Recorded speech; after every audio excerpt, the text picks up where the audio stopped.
Cette année, nous commençons nos 5 ans. Nous avons voulu lancer les 5 ans pour célébrer les femmes de Akiba.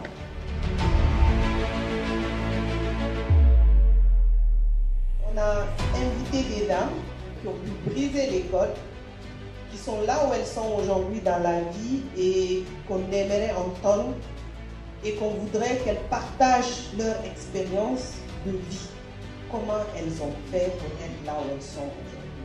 Donc, bienvenue dans la communauté Akiba et merci d'être là.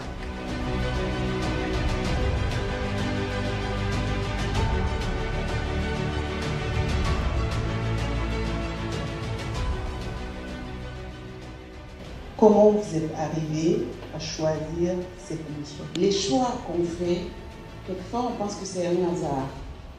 Et en fait, avec le recul, on se rend compte que les choses se sont enchaînées au fur et à mesure. Donc j'ai fait des études scientifiques, j'ai une spécialisation sur les maladies génétiques rares et j'ai choisi donc de créer effectivement en 2003 avec comme objectif principal donc, de soutenir d'abord les enfants en situation de handicap, sachant qu'on est dans une société dans laquelle le handicap est considéré comme une malédiction. Chez nous, lorsqu'on dit que directrice générale de Sounou ou DG de Police Banque, les gens ont plus tendance à dire c'est l'époux de Marie. Comment vous avez vécu ça, arriver à vous porter correctement? Mais pour moi, ça repose vraiment sur le fait que votre partenaire ait confiance en lui-même et sur le fait aussi que vous communiquiez beaucoup. Donc, nous, on échange vraiment beaucoup.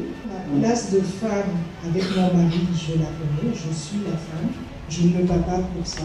Et par contre, oui, lorsque je suis en milieu professionnel, là, je suis une femme qui a envie d'être à compétences égales, salaire égal. Mais comment il fait pour vous donner, vous, votre place de femme? Parfois, on a des maris qui peuvent dire moi, je ne veux pas que ma femme travaille. La liste est tellement longue, que ça parle du soutien en psychologie. Et aujourd'hui, je sais que je suis aussi où je suis parce qu'il est là pour moi, parce qu'il me supporte. Parce que quand j'ai des difficultés professionnelles, je rentre à la maison, on échange. Et de la même manière, lui aussi, quand il a ses difficultés, on échange, on se donne des solutions mutuelles, des contributions mutuelles. En tout cas, ce que je retrouve dans mon mari, c'est qu'il se dit qu'en me soutenant, il me permet de m'accomplir. Et finalement, ça contribue à son propre bonheur. Comment tu as pris la décision de venir en Guinée?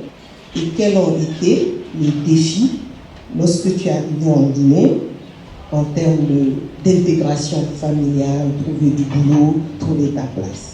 Ce que je pourrais dire, c'est que moi non plus, je ne m'imaginais pas venir vivre en Guinée. C'est pour vous dire qu'on est vraiment très ouvert dans notre famille. Donc cette ouverture, j'ai grandi avec. J'ai pu voir ma mère abandonner sa carrière qu'elle avait au Burkina pour suivre mon père qui a fait plusieurs pays en Afrique. Donc pour moi, c'était évident que j'allais suivre mon mari dans le pays qu'il aurait choisi. Et là, dans ce cas de figure, c'était la Guinée. Donc c'était évident qu'on ne voulait pas s'installer en Europe, on voulait rentrer en Afrique. On voulait pouvoir être en capacité de contribuer au développement de notre continent.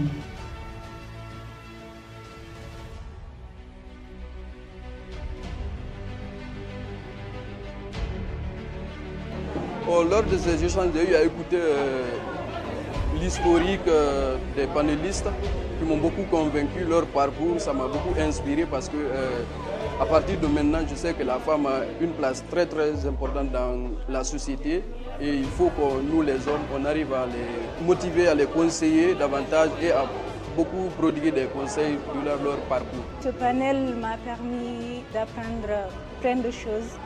Ça m'a inspiré comment s'intégrer et s'adapter, oser le challenge et surtout l'ouverture d'esprit.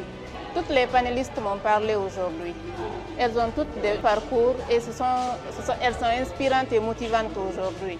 Donc c'est des modèles qu'on doit adopter pour pouvoir s'améliorer quotidiennement dans le travail qu'on est en train de faire et la posture et la position dans laquelle on veut se retrouver demain.